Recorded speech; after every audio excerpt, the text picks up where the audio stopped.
Nous pourrions commencer à nouveau par une liste.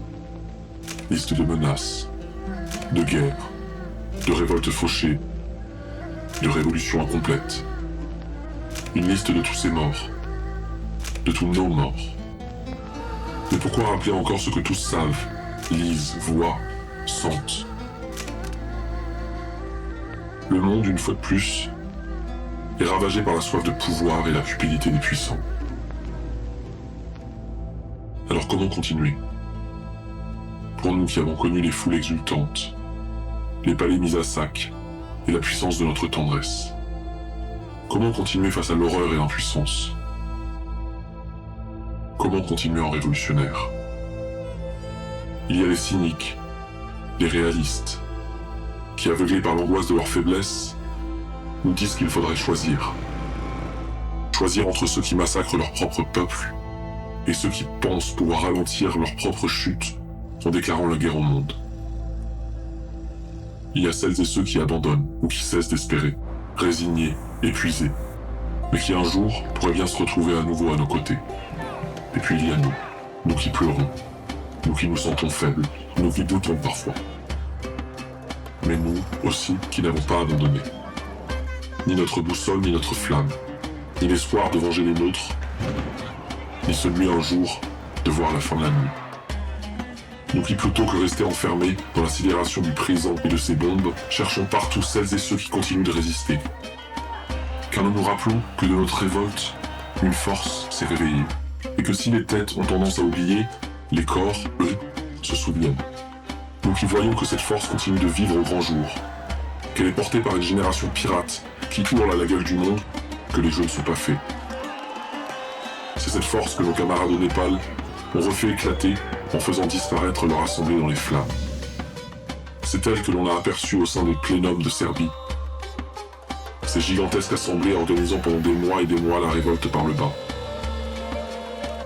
C'est elle aussi qu'incarnent les habitants des villages libanais, restant sur leurs terres malgré un énième ordre d'évacuation de Tsahal, toutes comme ces paysans en Palestine, replantant encore et encore leur culture après les bombes.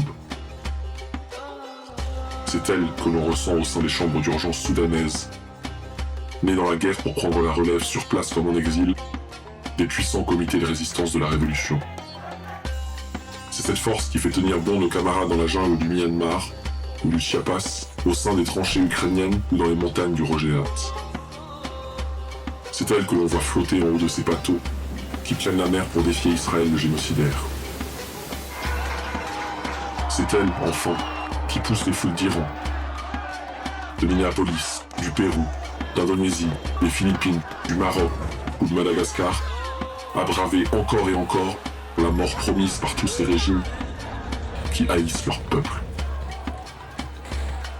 Oui, notre force est réelle, balbutiante, incomplète, fragmentée, mais réelle. Contrairement à ce que les contre-révolutionnaires de droite comme de gauche essaient de nous faire croire. Et aucun parti ou sauveur suprême ne pourra l'unifier à notre place. Alors la tâche nous revient. De nous chercher, de nous reconnaître, et de rendre visible au monde, comme à nous-mêmes, la puissance qui pourrait émerger de notre rencontre. C'est ce que nous nommons Mujawara, la mise en commun de nos efforts et de nos moyens, par l'entrelacement de cordages suffisamment étendus et solides pour nous permettre de tenir ensemble face aux défis de notre temps. Un voisinage révolutionnaire que nous avons déjà commencé à tisser. Depuis ces territoires, ces espaces et pouvoirs populaires, nés de nos combats. Ce Mujawara ne sera pas fait de palabres ou de grands communiqués sur chaque soubresaut que notre monde connaît. Il se construit et se construira sous les radars, dans les tunnels des révolutions à venir. C'est pour l'inaugurer et commencer à tisser ce voisinage qui traverse les frontières que nous avons organisé sur 5 continents et tout au long du mois de juin des actes internationalistes. Au sein de tous ces lieux nés avant ou dans le sillage de nos révoltes et maintenus toutes ces années malgré les difficultés. Conseils de quartier, espaces autonomes, centres sociaux, maisons refuges, fermes collectives, librairies, coopératives autogérées.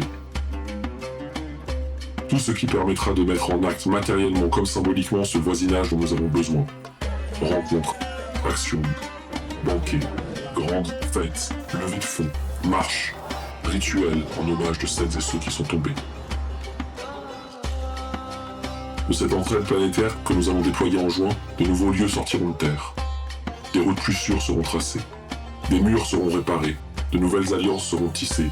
Et de tout cela, peut-être, des blessures seront guéries et de nouveaux espoirs commenceront à germer. Ce moment n'est qu'une étape, mais une étape décisive. Celle de la construction lente mais déterminée, d'une puissance matérielle ancrée, reliant aux quatre coins de la planète les fragments de notre force naissante.